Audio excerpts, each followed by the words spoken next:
안녕하세요. 세솔초등학교 교사 김상현입니다.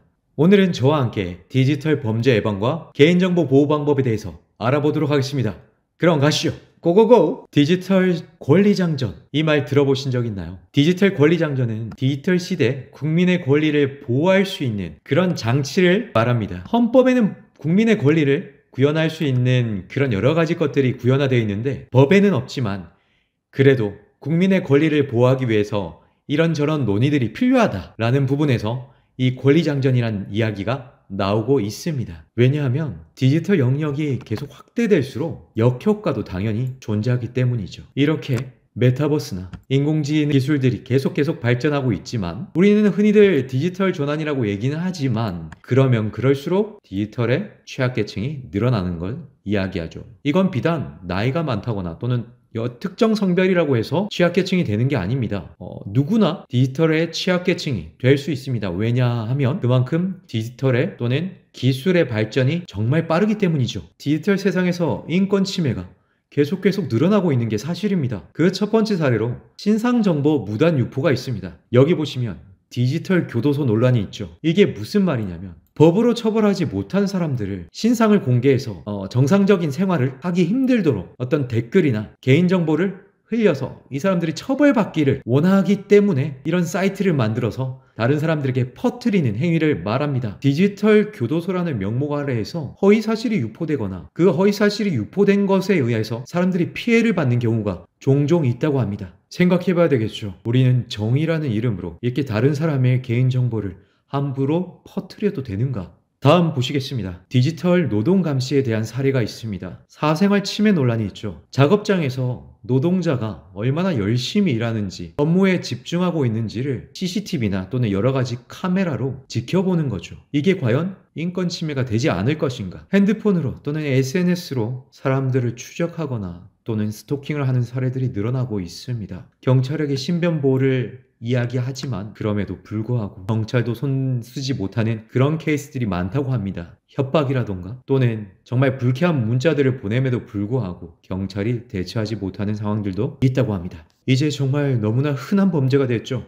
메신저나 메시지를 통해서 피싱을 하는 경우인데요. 어떤 가족인 척 사람들의 가장 약한 부분을 노려서 그렇게 원격 조종으로 열심히 모은 돈들을 빼내는 그런 메신저 피싱도 계속 늘고 있습니다. 또한 학교에서 정말 많이 늘고 있는 이 사이버 불링도 있는데요. 매 순간순간을 괴롭힙니다. 메신저나 사람 카톡방에 초대해서 왕따를 시키거나 또는 이 학생에 대한 험담을 하거나 이 학생을 계속 불러들여서 만드는 이른바 카톡 감옥 등을 통해서 학생들을 괴롭히고 뒤에서 몰래 조종하거나 괴롭히는 행위를 말합니다. 실제로 학교 폭력에서 사이버 불링이 계속 증가하고 있다고 하네요. 사회적으로 정말 문제가 많이 되고 있는 범죄 중엔 온라인 그루밍도 있습니다. 특히 연령대가 어린 여학생들을 대상으로 어떤 SNS나 게임, 채팅, 어플리케이션을 활용해서 이들에게 접근하고 그리고 이들을 조종하거나 또는 이들에게 협박하는 이런 것을 온라인 그루밍이라고 하는데요. 특히 미성년자를 대상으로 해서 일어나는 범죄가 정말 많다고 합니다. 문제는 이 학생들도 보호자나 또는 교사, 경찰에게 알리는 걸 많이 꺼려해서 음지에서 계속 이런 범죄들이 일어나고 있다고 하는데요. 그리고 초상권 문제도 있습니다. 제 영상 좀 삭제해주세요 하는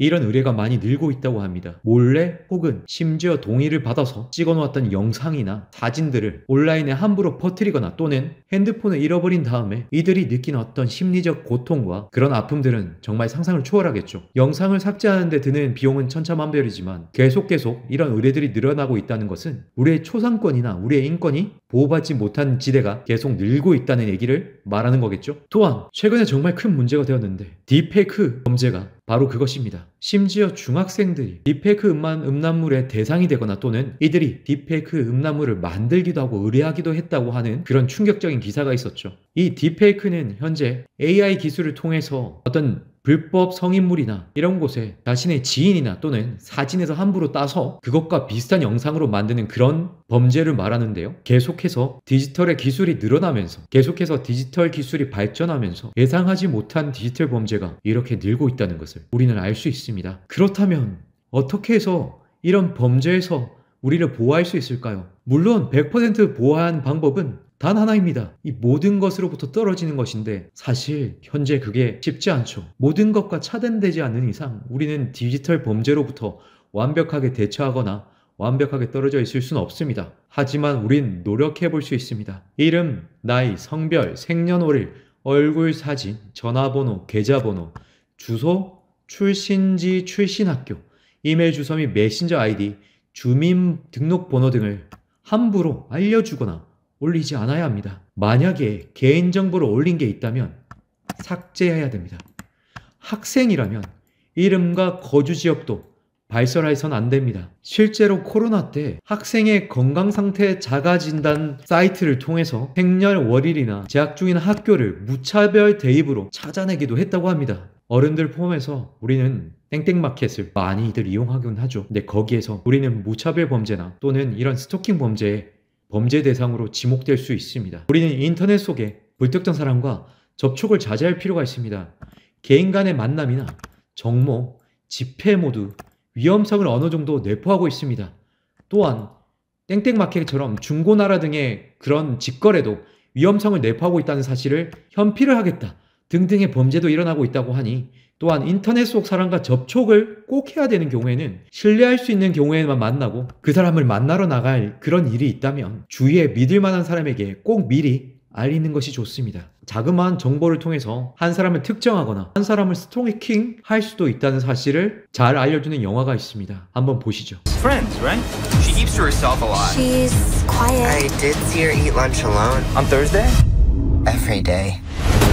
영화에서 본 것처럼 집이나 학교, 직장 등 자주 방문하는 장소나 그 주변의 사진, 그리고 집에서 밖을 내다본 사진이라던가 셀카, 가족 및 친구 등 주변인의 사진들, 또한 손가락 지문이 드러나는 여러 가지 사진들을 통해서 이렇게 한 사람을 찾아내거나 또는 특정한 사람이 어디에 있는지 어디에 사는지를 찾아낼 수도 있다고 합니다. 자신의 SNS에 사적인 정보가 단 하나라도 있다고 해도 함부로 친구를 추가하거나 받아주지 않아야 할 것입니다. 자신이 어디에 사는지, 어디에서 생활권 하는지, 생활권이 어디인지를 찾아낼 수 있다는 걸 말하는 거죠. 다시금 말씀드리지만 여기 보시는 내용은 한 사람의 비행기 탑승권을 통해서 어떻게 특정할 수 있는지에 대해서, 그 사람이 누군지, 어디로 가는지 또는 어디에 지내는지를 알 수 있다는 것을 나타내는 정보입니다. 여기 보시면 어떤 코드들을 통해서 이 사람의 어떤 출발지, 도착지 또는 생활권들을 유추해 볼 수 있다는 것을 말하고 있죠. 놓칠 수 있는 요소들이 있는데요. 항공권 사진 올릴 수 있습니다. 그런데 조심하셔야 됩니다. 이곳에는 여러 가지 정보들이 있어요. 우리는 기분 좋다고 여행을 떠난다고 이런 사진들을 올리거나 공항의 정보들을 올리지만 이런 것들이 나중에 이 사람의 특정 정보를 유추할 수 있는 그런 어떤 빌미가 될 수 있습니다. 또한 음식이나 차량 등 특정할 수 있는 정보들을 조심해야 됩니다. 아이디를 만들 때는 이니셜은 피하셔야 됩니다. 왜냐하면 그 이니셜을 통해서 이름이나 또는 비슷한 이름들을 유추해 볼 수 있기 때문이죠. 또한 아이디를 변경하는 게 가능한 사이트가 있다면 주기적으로 아이디를 변경하는 것도 방법입니다. 프로필 별명을 본명에서 다른 것으로 바꾸셔야 합니다. 특히나 본명을 썼을 경우에는 이건 역시도 그 자체가 개인정보가 되겠죠. 만약 실명으로 가입해야 되는 경우에는 전화나 이메일 연결은 꼭 주의하셔야 됩니다. 구글 등은 2차 보안을 꼭 걸어 놓으세요. 그래야 그 구글에 있는 데이터나 또는 이메일을 통해서 해킹당하는 것을 막을 수 있습니다. 이런 사이트가 있는데요. 심지어 사이트의 이름이 털린 내 정보 찾기 서비스입니다. 아주 직관적인 이름이죠. 개인정보보호위원회라는 곳에서 국가기관에서 만든 사이트이기 때문에 믿을만 합니다. 이곳에서 유출 정보를 좋아하기를 누르시면 내 개인정보를 통해서 어떻게 유출되었는지, 어떤 사이트에 가입되었는지 그것을 확인할 수 있으니 한 번쯤 확인해 보시는 것도 좋을 것 같습니다.